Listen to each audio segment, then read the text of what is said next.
No. Mababa zetu walikufa. Yesu mwenyewe alikufa, alimwaga damu. Lazima tutetee nchi yetu. Lazima tuchunge nchi yetu, no matter how many of us are going to lose our lives. But nchi yetu, it must be a private nation.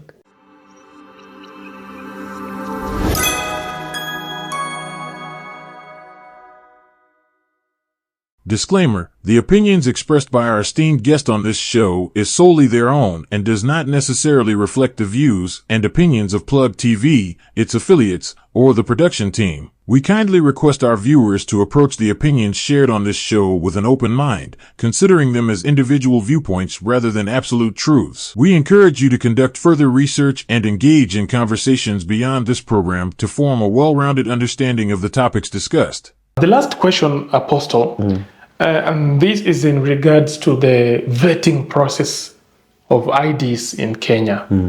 For a while, that has been a big debate on social media. Do you think it is safe for the country to abolish the vetting of ID? No, the vetting of ID, it is not something to be discussed about. And I will urge all young people, wherever you are, to make sure vetting is being done, because it is your future. It is your future. The kind of people who will come in, they will come one day and you will be shocked with what will happen to you. If vetting goes away, it means people from Ethiopia will come in, people from Somalia will come in, people from Uganda will come in, and they will take all your positions and they will take all everything that is required of you. You will have no future. You will have no control of this nation. This nation will be like Somalia, will be destroyed. So if you are anywhere, somebody is saying that no vetting, we mwambie akwende kabisa. And we push for that agenda. We mobilize our people wherever you are and make sure the right people. And I'm happy that very many young people are in those stations where IDs are being given. Monitor closely. Want to know that person. If you realize this person si Mkenya na nataka kupatiwa ID, piga firibi tukuje sisi zote. Make sure you stop everything. This is your country. This is your country, your mother country. You must protect it with your blood, with your brains, with your body and with your pens. Remember, you go to Germany, kuna wale watu wanaitangwa there is a party, socialist party. There's a party inside. Those kind of parties, at UK, there is that party. It's a political party that agitates for foreigners wafukuzwe, watu wapigwe, protect the interest of the German, na vitu zote zifanyike ki-German. Those people are very important. And they are there deliberately. And they have been sustained by governments deliberately. Because when things goes wayward, they are called to come and restore order and chase away. Kama kule South Africa vinyonaonanga, wanatuitanga kule makwere kwere. Those are people who are planted by the government. When the government ameona watu wengi wameingia, foreigners wameingia, wanaamushanga hiyo kitu. Inapiga hawa watu wote wanatoka. Half the government will be playing PR politics. The savior. The savior politics. And then by the time you are crushed, you are musha toroka inchi, then coming back you have to be vetted. Vetting is very important. And whoever young people, make sure you young people get employments there and they shatter these people out. Don't allow these Somalis from Somalia to come into this country. They will mess our nation. People from any other country, even we go to America, we are vetted. We go to Australia, we are vetted. And sometimes we are deported back. So why not Kenya? Protect your motherland. Protect your country. Fight for it, even if it means blood. Thank you. Hapa Apostle itakuwa ni... Yes. No. Mababa zetu walikufa. Yesu mwenyewe alikufa, alimwaga damu. Lazima tutetee nchi yetu. Lazima tuchunge nchi yetu, no matter how many of us are going to lose our lives. But nchi yetu, it must be a private nation. We are enough. The 42 tribes, we are enough.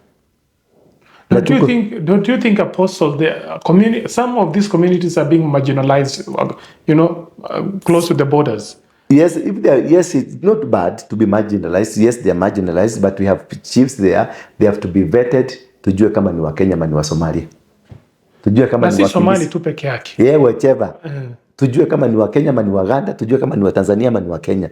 Yes, tuko East African Community, lakini niliingia juzi, nilikuwa nimeenda Tanzania. Nilipanga laini. Nikaulizwa maswali hapo kwenye counter. Umekuja kufanya nini Dar es Salaam? Unakaa siku ngapi? Maswali kama unafaa kuulizwa kama ni East Africa. Ameona passport yangu ni Kenya. Niliulizwa unakaa huko siku ngapi? Unaenda wapi? Unakuja kufanya nini? Kwa nini kaulizwa maswali yale?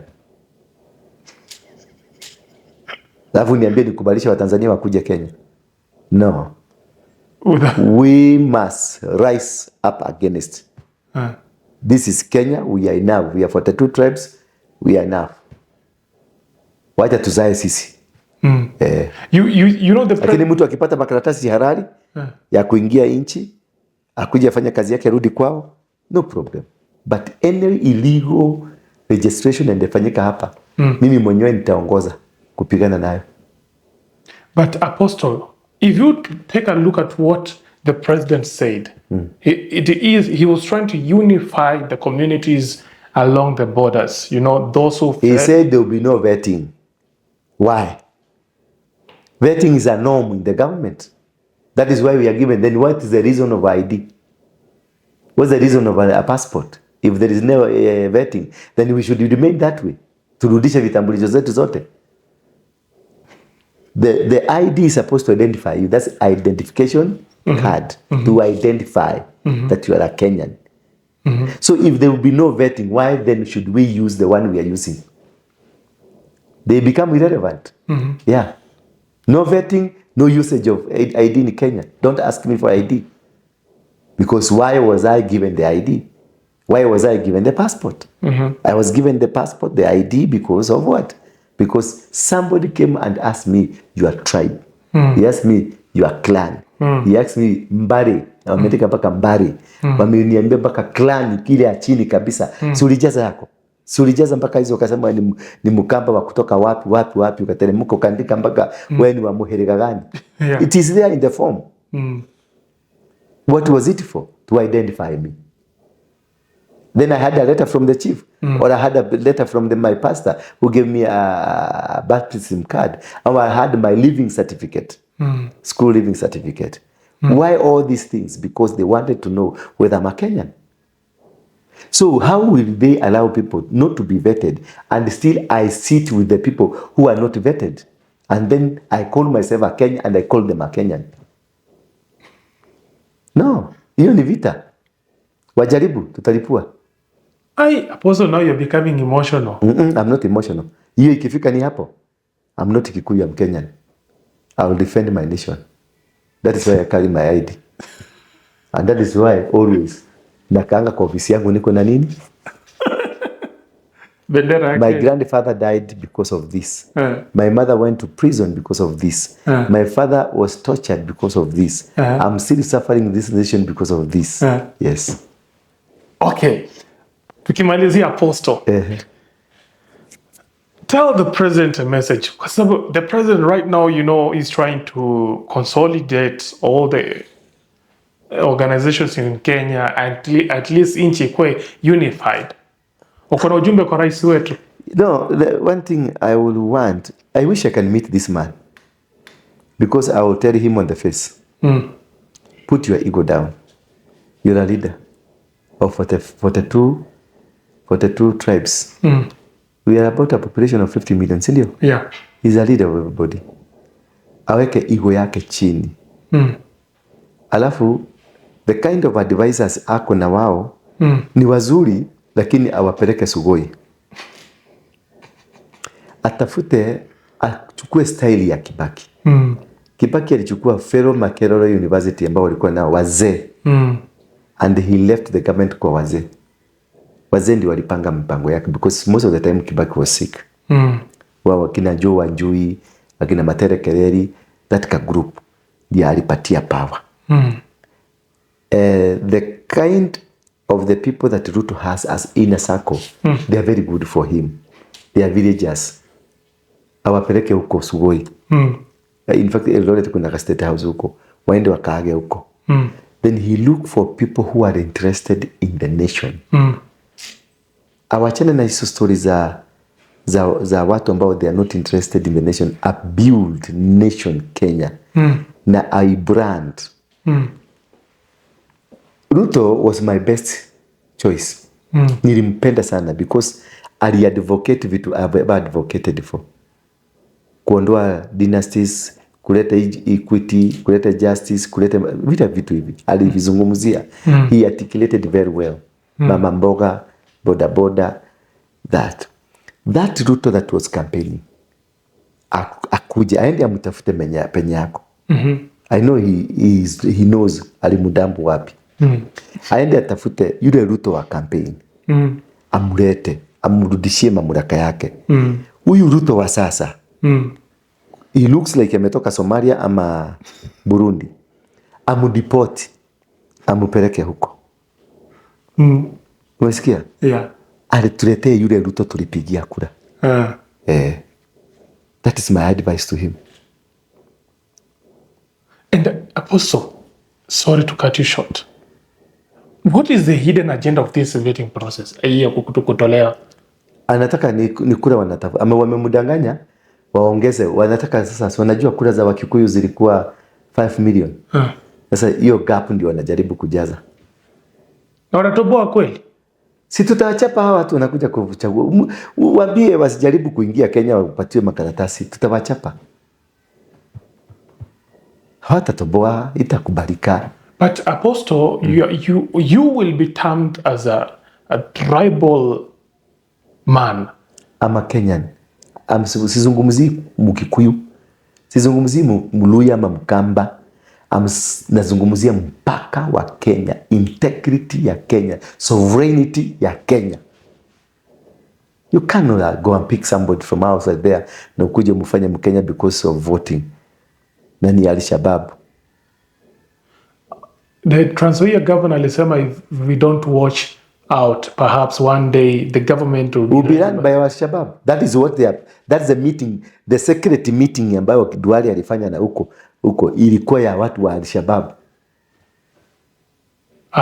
Yes. Ilikuwa hawa watu. Why did they have a secret meeting huko? Ati wawekwe mpaka wawekwe ndani ya IEBC. History ya IEBC pia ni serious hivi. Yes. So what is the dangers? What are the dangers of abolishing this vetting process in Kenya? The danger is that we will have so much illegal immigrants who does not have any values for this nation, who doesn't even never have the love of the nation, who can do anything like they did in Somalia. And destroy Kenya. Because if at the end of the day we find that these guys are working against our nation, then we will mobilize ourselves and revet them when Ruto is not in. Then because they don't have a love with the nation, what they will do? Watabomoa nchi na waende kwao. Na waambie chukueni hiyo takataka. But wengi wanasema the reason why many, especially the Kikuyus, they feel, inferior when wakisikia this Somali community doing extremely well in business. Nobody is afraid of any Somali. Let me tell you, even if we give them, the Kikuyus give the Somalians 50 years, Wakikuyu wote waende wakalale. Wasomali wapatie 50 years, hawatafikia economy ya Wakikuyu. Hawawezi. But they are doing good businesses out here. They are doing. They are well business oriented. But the foundation ambayo imetengenezwa na Wakikuyu is over 60 years. And whatever the Kikuyus have laid will never stop moving. Even if you work so hard, ile gari iliguruma inaendelea. Umeona? So yes, catch up itakuwa, lakini that is not the issue.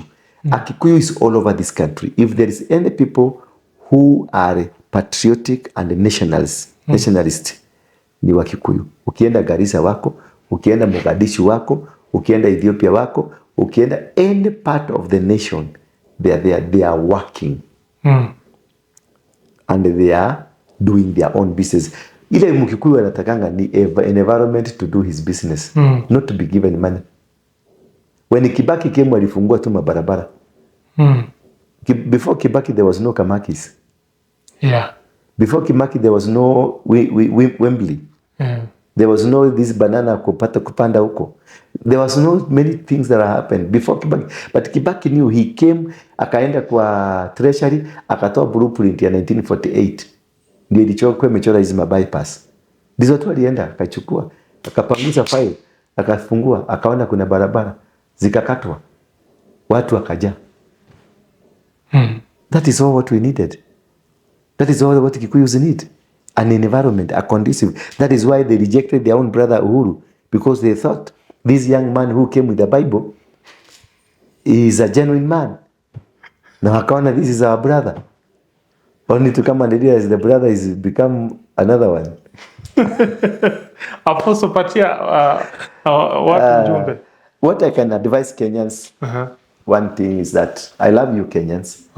And as I told you from the word go, I was speaking about the prophetic office and the prophecy or prophets. But I might not be very perfect. I might not be so good to you, but let us give space for each other. Let me operate within my space. You can also operate within your space, but all in all, we work together for the glorification of God and also for edification of the power and authority of God. Because all what is important, that Kenya has been chosen by God to be the platform for the revival of the gospel. That godliness will be seen from Kenya. That world will come to Kenya to just come and experience the power of God. The Britons, the Americans, the Australians, the Canadians will come to Kenya just to experience the love of God towards humankind. So let us live together as brothers and sisters.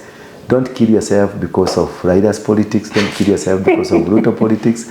Don't kill yourself. Don't even give yourself stomach ache because of these things. They will be there, and they're coming to an end as God is raising a new platform, a new generation, a new convention that will change this nation drastically and permanently. Thank you. Asante Apostle. My number is 0722. You may want to call me.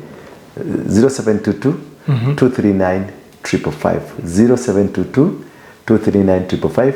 If you want to come to my office for spiritual guiding and also for church services, we are placed at Coffee Plaza.